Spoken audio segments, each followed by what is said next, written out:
Hindenburg റിപ്പോർട്ടിനെ പിന്തുണച്ചതിൽ പ്രതിപക്ഷ നേതാവ് രാഹുൽ ഗാന്ധിക്കെതിരെ തുറന്നടിച്ച് നടിയും ബിജെപി എംപിയുമായ കങ്കണ റണാവത്ത് രംഗത്ത് വന്നിരിക്കുകയാണ്. രാഹുൽ അപകടകാരിയായ വ്യക്തിയാണെന്നായിരുന്നു കങ്കണയുടെ ആരോപണം. രാജ്യത്തിന്റെ സുരക്ഷയെയും സമ്പദ്ഘടനയെയും അസ്ഥിരപ്പെടുത്താനാണ് രാഹുൽ ശ്രമിക്കുന്നതെന്ന് കങ്കണ തുറന്നടിച്ചു. കഴിഞ്ഞ ദിവസമാണ് സെബി ചെയർപേഴ്സണിനെതിരെ വമ്പൻ വെളിപ്പെടുത്തൽ ഹിൻഡൻബർഗ് നടത്തിയത്.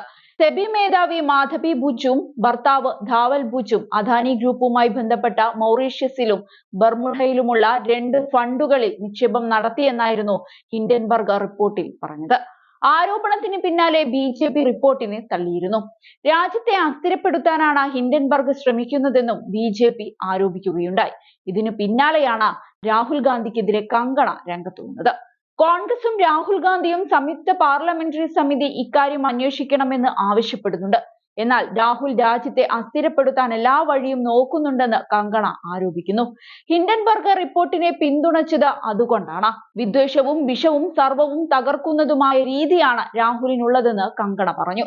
പ്രധാനമന്ത്രിയാവാൻ രാഹുലിന് സാധിച്ചില്ലെങ്കിൽ രാജ്യത്തെ തന്നെ തകർക്കുക എന്നതാണ് രാഹുൽ ഗാന്ധിയുടെ അജണ്ട. രാഹുൽ ഗാന്ധി ഏറ്റെടുത്ത ഹിൻഡൻബർഗ് റിപ്പോർട്ട് വെറും പുകമറയാണ്. അതിൽ യാതൊന്നുമില്ലെന്ന് കങ്കണ എക്സിൽ കുറിച്ചു. അതേസമയം രാഹുൽ ജീവിതകാലം മുഴുവൻ പ്രതിപക്ഷ നിരയിൽ ഇരിക്കാൻ തയ്യാറായിക്കോളൂ എന്നും കങ്കണ പരിഹസിക്കുന്നുണ്ട്. ഈ രാജ്യത്തെ വളർച്ചയും ജനങ്ങളുടെ ദേശീയതയും നിങ്ങളെ ഒരിക്കലും ഈ രാജ്യത്തിന്റെ നേതാവാകാൻ അനുവദിക്കില്ല. ഇപ്പോഴത്തെ ഈ തകർച്ച എപ്പോഴും നിങ്ങൾക്കൊപ്പമുണ്ടാകും. രാജ്യത്തിന് തന്നെ രാഹുൽ ഗാന്ധി അപമാനമാണെന്നും കങ്കണ പറഞ്ഞിരുന്നു. അതേസമയം ഹിൻഡൻബർഗ് റിപ്പോർട്ടിനെ തുടർന്ന് ഇന്ന് വിപണിയിലും തകർച്ചയുണ്ടായിരുന്നു. ഗൗതം അദാനിക്ക് 53,000 കോടിയുടെ നഷ്ടമാണ് ഉണ്ടായിരിക്കുന്നത്. സെൻസെക്സ് ഇന്ന് വ്യാപാരം ആരംഭിച്ചതിനു പിന്നാലെ 300 പോയിന്റ് തകർച്ചയാണ് രേഖപ്പെടുത്തിയത്. പിന്നീട് ചെറിയ രീതിയിൽ നില മെച്ചപ്പെടുത്തിയിരുന്നു. കഴിഞ്ഞ ദിവസം ഈ വിഷയം പാർലമെന്റിലും ഉന്നയിച്ചിരുന്നു രാഹുൽ ഗാന്ധി. സെബി ചെയർപേഴ്സൺ രാജിവെക്കണമെന്നാണ് രാഹുൽ ആവശ്യപ്പെട്ടത്. സെബിയുടെ വിശ്വാസ്യത തന്നെ തകർന്നിരിക്കുകയാണ്. നിക്ഷേപകരുടെ പണം നഷ്ടപ്പെട്ടാൽ ആര് മറുപടി പറയും? എന്തുകൊണ്ടാണ് കേന്ദ്രം സംയുക്ത പാർലമെന്ററി സമിതി അന്വേഷണത്തെ എതിർക്കുന്നതെന്നും രാഹുൽ ഗാന്ധി ചോദിച്ചിരുന്നു.